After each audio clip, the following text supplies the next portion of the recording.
He can be a receiver, running back. He can do whatever you're gonna do. Jared Goff is the engine to this. Even though Todd Gurley is the engine, Jared Goff is the pilot to this machine called the Los Angeles Rams offense. Jared Goff, we thought he may have been a flash in the pan last year, but he's showing this year that even though I came from a little school, even though I sucked all to be damned under the poor stewardship of Jeff Fisher, I'm doing my thing, man. I'm earning this money that I'm about to get. The Rams, I really appreciate the Rams as an organization because their owner has a boatload of money. Khalil Mack for MVP. You know what? I'm getting to that in a second. Big P. Yup. Khalil Mack is going to be in the MVP conversation. Alvin Kamara, with the absence of Ingram, has that saintship on point. The aforementioned Khalil Mack by Big P, yes, he is my number 2 in MVP. The reason, again, another topic that we're going to tackle on the Wednesday show. We got 3 things to talk about on the Wednesday show, man. It's going to be a good show, man. Tune in, people. And I know I'm giving you a preview, but this is the Saturday show. We do previews on Saturday, and then we do it's the big show Wednesday. Now, Khalil Mack, a sack, fumble, and fumble recovery in each of the first 4 games. He is opening. The Bears defense was a very good top 10 defense last year. He's making it a force. The last time, and believe that I'm engaged in hyperbole if you like, the last time we saw a defender making this type of impact on a team, he won league MVP. It's by the name of Lawrence Taylor. Now, I understand that Bruce Smith has dominated like no one else. The late, great Reggie White dominated like nobody else. But the last time we saw a defender have this type of effect on a team, and I'm talking about at key moments, disrespect to J.J. Watt. I don't care if he. I'm not saying that J.J. Watt, and I did say disrespect. I didn't say no disrespect. If you take it as disrespect, take it that way. But I am discarding a lot of those stats. This is why I always tell y'all, stop stop Googling shit to me and telling me, man, this dude had this many sacks on Thursday or the 12th. Yeah, LT, exactly, P. You want to give me all these stats. When are you getting these sacks? Khalil Mack is getting these sacks and forced fumbles and picking them up for 6 and all this at the most opportune time. At key moments in games, he's doing it when it counts. So just because you got a sack don't mean a damn thing. If you get a sack, you can get 16 sacks in the first quarter. You can get 16 first quarter sacks and you can have 16 sacks. That don't mean a damn thing to the game. So Khalil Mack is doing this when you need it most at pivotal points of the game. So that's why he's number 2 in my MVP race. Even though I did the aforementioned Kansas City Chiefs, I kind of poo-pooed their record. But this dude, Patrick Mahomes, in his second year, is doing things that veterans do. This dude was if you ain't up on Patrick Mahomes, I know most of y'all are, because y'all are. This is what the beauty of my show. We sports fans. We're not highlight fans on this show.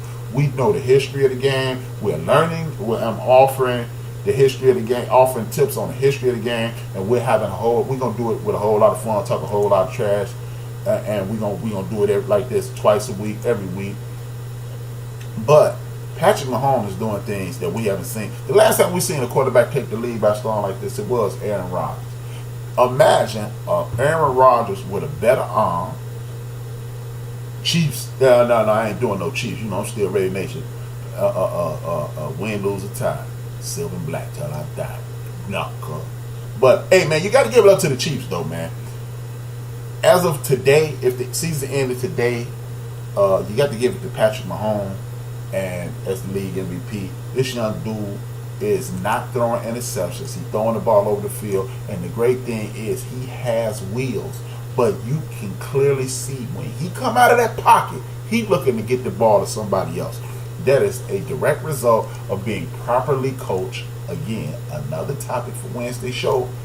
We're going to talk about that Wednesday. Patrick Mahomes, as of today, is the league MVP. Now, as I go to league MVP, we're going to go defensive player of the year. We all know who defensive player of the year is at this point, and that would be Khalil Mack. But the two dudes that I want you guys to look out for is DeMarcus Lawrence Taylor. I got that name from suspected white supremacist Skip Bayless too.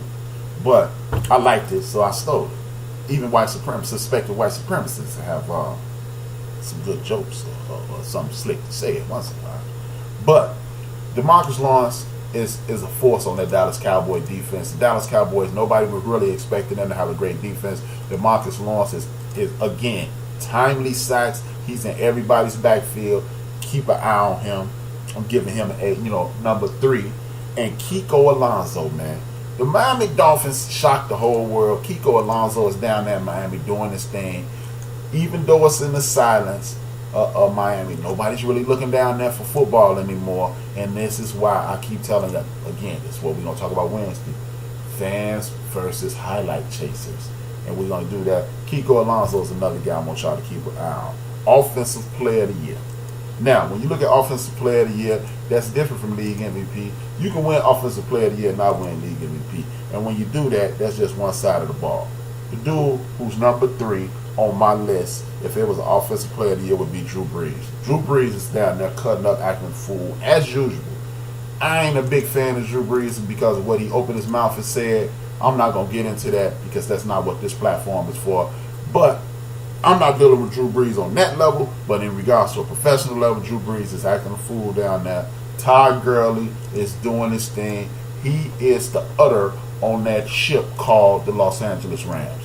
He is guiding them. Even though Jason Goff is doing the damn thing, Todd Gurley is catching the ball. Todd Gurley is rushing the ball. Todd Gurley is keeping defenses at bay to make the game easier for the homie Jared Goff. And as the game gets easier, he'll learn, and with one of the best offensive minds in football, he will always excel. Big up to Todd Gurley as the number 2 guy and offensive player of the year. I'm finna shock y'all.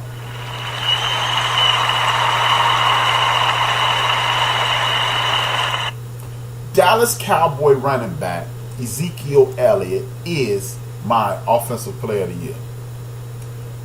He's leading the league in rushing, and whenever the morons that call themselves Dallas Cowboy coaching staff give him the ball the majority of the time, their offense moves like you wouldn't believe.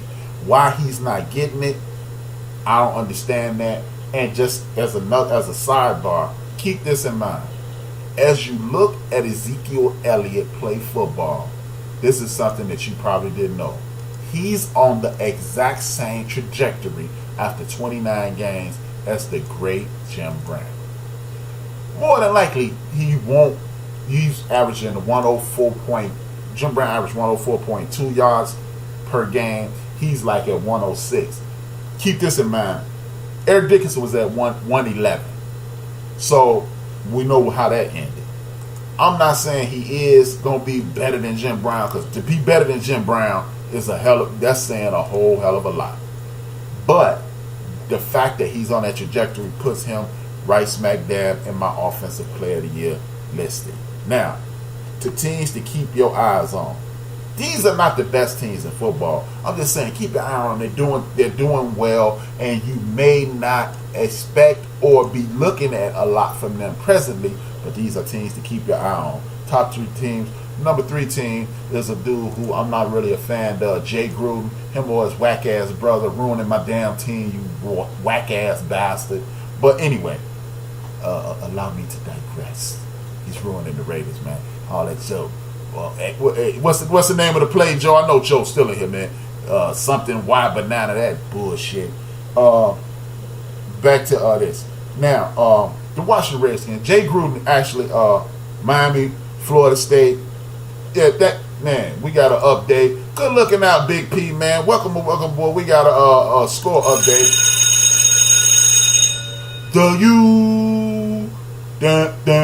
They have a lead over the Florida State Seminoles at this point. Let me look at the scoreboard at ESPN.com. We got the NCAA scoreboard. Good looking out, man. Two of the Hood's favorite teams, the U and the Florida State Seminoles and the Miami Hurricanes, are doing it again.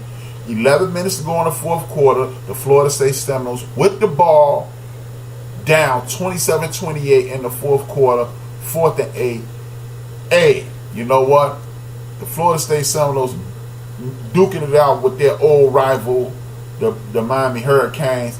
I'm touched by it. I'm a big-time Florida Seminoles fan. The homie Angry Black Man is a Florida State Seminoles fan. And if you black in America and you over the age of 30, you more than likely love the U too. They damn near was an HBCU. We love all those guys that come from you. This is always a great game. Big ups to the Florida State coach who has finally, it looks like he's turning the corner and getting the Florida State Seminoles on the right page. I wish I could watch, but my show is doper than that game. Fuck the Florida State Seminoles, man. But I still love them. But back to what I was saying. The Washington Redskins are doing that thing, man.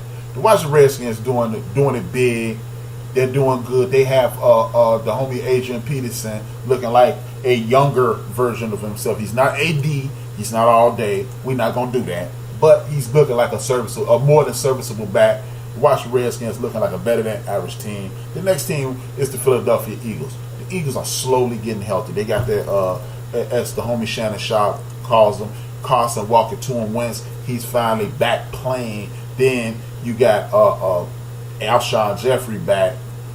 Then you have to factor in the fact that they are dealing with two the second string cornerbacks, the safety. Man, they are slowly getting healthy. The Philadelphia Eagles, if they can get a dive back and get the running game back in order, the Eagles are going to be right church on the move. As we say in Chicago, it's church on the move. But the number one team I want you to pay attention to is the Los Angeles Superchargers. They used to be the San Diego Superchargers. At one point, they were the California Superchargers. Now, then they the San Diego Superchargers. Now they're the Los Angeles Superchargers. The Chargers are back in full effect. Keep an eye on them. Phillip Rivers is playing big-time football. That's another thing we're going to talk about. Phillip Rivers, class of quarterback, what's going on. Now, Phillip Rivers is playing big-time football. Phillip Rivers is, and you got Melvin Gordon doing his thing, and they killing it, man. Now, most disappointing players in the NFL today. I'm going to go with, excuse me, I'm ahead of myself. The most disappointing teams right now. The Atlanta Falcons. I do understand that the Atlanta Falcons are ravaged by injuries. I do understand that it's the key, health is the key to winning, but it's still, they sucking. And part of the reason is they're not running the damn ball, but it's a passing league, remember? And they getting their ass kicked every week with all this pass and all that off Ridley and Jones and Mohamed Sanu, but they can't win no damn games. Run the damn ball, slow the game down, you'll win some. Holla at your boy. And then next up on the most disappointing list is the Minnesota Vikings. Remember me being Chicagoan, almost calling the Vikings, but I ain't gonna do that. But the Vikings are also disappointing. You got Zimmerman up there. Hopefully they can get things in order. And the most disappointing team, again, with the quarterback whisper down there, O'Brien, we're going to kick him in his ass in a few seconds. And then they still haven't addressed the offensive line. Why is it that when you got a bruh as your quarterback, it's always something? Ham, no burger. Kool-Aid, no sugar. Sandwich, no bread. It's always something missing when you got a brother as a quarterback. And I'm sick of that shit. But the Houston Texans are piss poor. They looking real bad. Deshaun Watson started off slowly. He's progressively getting better. The championship of Texas is tomorrow. I'm going to cover that in a few minutes. And then it is what it is. Now we're going to get to disappointing players. Kirk Cousins. I don't even know if it's disappointing. He's disappointing. He's just getting all that money and he's playing like shit. And he shouldn't have got all that money. Remember, people, I keep telling y'all, until sports reinstitutes the middle class, you're going to continue to get guys like this getting all that money for no reason at all. The next dude is Nick Foles. Last time before the season, we saw Nick Foles go on a wonderful roll. We've seen him get super hot, get super cold. He's in one of those cold spells, but he looked like caca this season, man. He looked like straight, fresh out your ass shit. Man, this dude is stealing. And the most disappointing player is Big Ben Roethlisberger. I know it seems like I'm picking on Big Ben Roethlisberger, but don't be calling nobody Big Ben and he making all the plays and and this, that, and the third. And every time I turn around, this man is hitting a